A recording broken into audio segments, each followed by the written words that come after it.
Kriteria saya dalam memilih partner bisnis itu sebetulnya nggak ribet ya. Nggak ribet. Analoginya gini aja. Misalnya kamu lagi mau ngerjain tugas kelompok ya waktu di sekolah ya. Nah ini makanya kenapa sekolah itu penting. Sekolah itu penting, ngajarin banyak hal, banyak skill, termasuk diantaranya memilih teman kerja kelompok dan teman dalam menyelesaikan berbagai project kelompok, tugas bareng gitu. Nah, di sana kamu belajar gimana caranya memilih. Dan kalau misalnya kamu udah dipilihin nama guru atau diundi misalnya dapat kerja sama si A, si B, dan sana kamu juga belajar gimana cara mengatur kelompokmu. Jadi banyak skill yang penting. Nah, skill ini juga kebawa ketika saya memilih partner bisnis. Maksudnya apa? Jadi gini, analoginya adalah kalau kamu misalnya tugas sekolah dan kamu harus memilih teman kerjaan tugas. Kriteria seperti apa yang akan kamu pilih dalam memilih teman kelompokmu? Nah, kalau saya dulu ya, pasti saya akan pilih teman yang pintar. Itu dulu deh. Itu dulu. Saya akan pilih teman yang pintar. Nah, mendingan mana nih? Pilih teman yang pintar atau teman yang enak diajak ngobrol.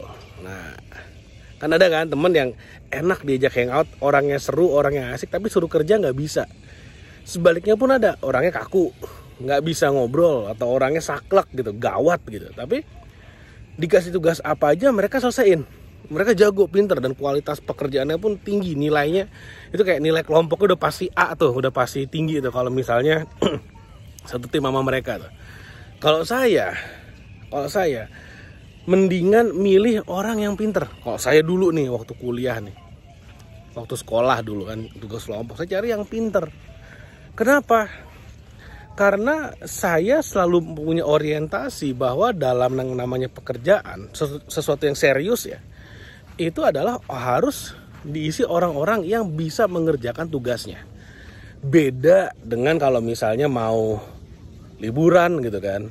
Saya nyari teman liburan yang gimana? Ya yang orangnya asik, bukan orang yang gawat di kelas, bukan.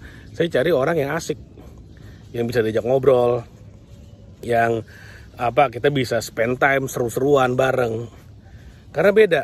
Nah, jadi beda tugas, beda keperluan, beda temen, beda nih partnernya, beda tandemnya, kriteria orang yang kita ajak pun beda.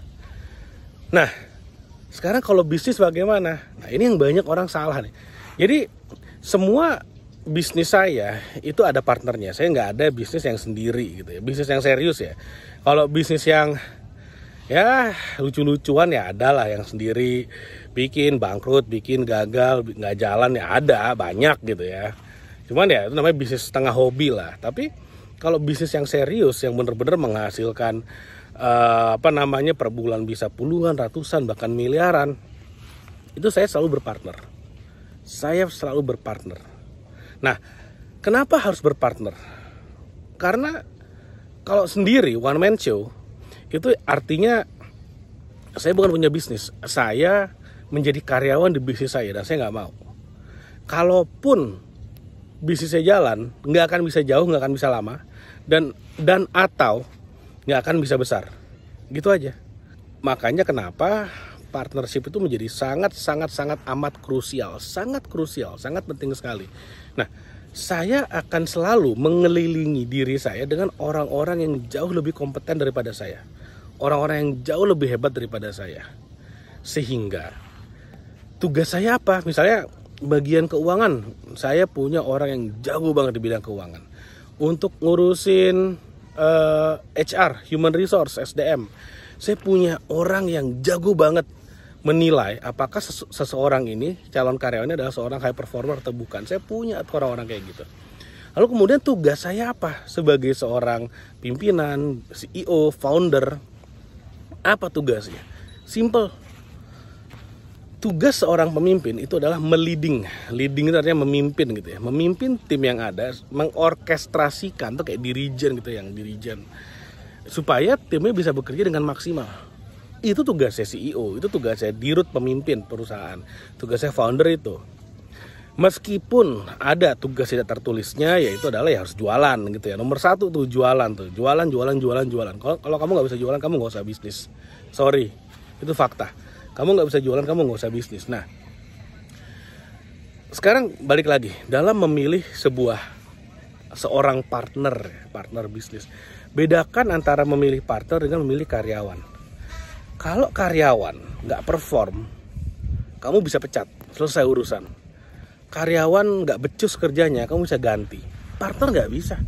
Apalagi partner yang udah diaktekan, udah masuk ke akte perusahaan, lalu kemudian ya dia nggak perform. Kamu nggak bisa seenaknya cut dia, ilangin sahamnya, nggak bisa. Jadi orang milih partner itu udah kayak orang milih suami atau istri, beneran. Ibaratnya kalian akan jalan bareng, kalian akan hidup bareng di dalam perusahaan, dan kalian akan hidup dan mati bersama di sana. Dan dia akan tahu luar dalam tentang perusahaannya, udah sama kayak milih teman di ranjang sebenarnya. Udah kayak milih suami istri beneran. Nah, makanya penting banget milih kriteria yang jelas. Sekarang gini deh, kamu mau nikah, kamu mau cari suami atau kamu cari istri, kamu pilih partner yang seperti apa? Apakah orang yang fun kalau diajak ngobrol, atau orang yang siap untuk sama-sama sharing tanggung jawab? Ingat, kamu punya perusahaan, misalnya perusahaanmu punya 100 karyawan, masing-masing punya 3 anggota keluarga. Jadi anggap aja satu keluarga berempat, bapak, ibu, 2 anak, dan kamu mempekerjakan salah satunya, dan itu ada 100 orang yang kayak gitu. Artinya di dalam perusahaanmu ada kamu dan partnermu, lalu kemudian ada 400 orang yang hidup matinya tergantung dari kamu dan partnermu, tergantung dari saya dan partner saya. Ini udah bukan soal kita kalau diajak ngobrol fun sih. Ini udah bukan soal nyari nyari partner tuh bukan sekedar orang yang asik diajak ngobrol, asik diajak party, bukan. Orang yang siap sharing tanggung jawab dan bener-bener mau melakukan apapun untuk membuat perusahaan ini maju. Udah kayak apa ya? Udah kayak perang kali ya. Kamu udah kayak nyari teman perang, udah gitu aja. Jadi kalau dalam perang itu ada yang namanya foxhole. Foxhole itu artinya lubang di tanah, di mana untuk menghindari tembakan artileri, tembakan tank. Nah, kamu ngumpet di sana tuh. Nah, kamu harus nyari partner tuh kayak gini. Kamu harus nyari orang yang siap back to back, punggung-punggungan sama kamu dalam foxhole untuk saling jaga biar nggak ketembak dari belakang. Nah, itu partner bisnis tuh itu. Itu tuh. Kebanyakan yang pemula ya, terutama ya, sorry buat pemula, tapi ya nggak sorry sih, mendingan saya sampaikan di sini daripada kamu salah lalu kemudian bisa costly banget nantinya, bisa berakibat sangat fatal nantinya. Banyakan pemula nyari partner bisnis itu adalah teman kuliah, teman sekolah, teman sekelas yang nggak ngerti kelebihannya apa, kualifikasinya apa, nggak ngerti, tapi enak diajak ngobrol, dulu ospek bareng, dulu ekskul bareng. Nah itu tuh yang diajak partneran biasanya. Padahal nggak jaminan, sangat nggak jaminan. Tapi kalau misalnya kalian berpartner, dua-duanya punya trust yang sangat tinggi, yang punya rasa tanggung jawab yang tinggi, akuntabilitas yang tinggi, bisnismu akan jauh lebih maju daripada berpartner dengan teman sekelas karena dulu ospek bareng, karena dulu mos bareng, digundulin bareng. Aduh capek deh.